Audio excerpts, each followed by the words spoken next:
Oke, ini telurnya sudah jadi ya.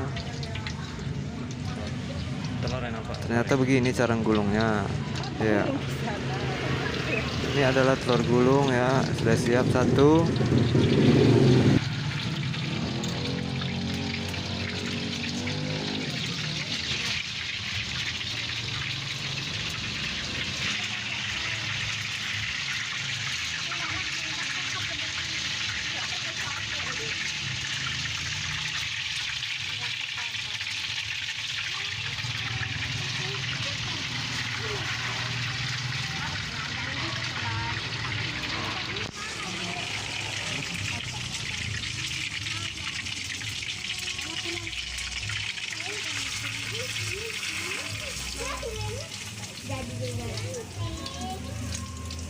Kita pun mau kemana? Sudah ini ada tenda.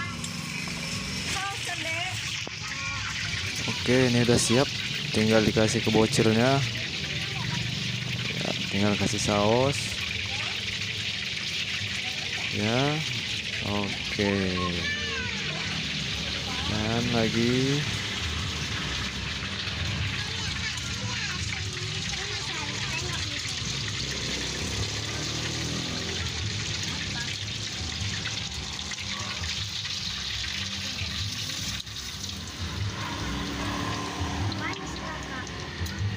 Oke, untuk tutorial selanjutnya nantikan video dari kami ya. Semoga bermanfaat.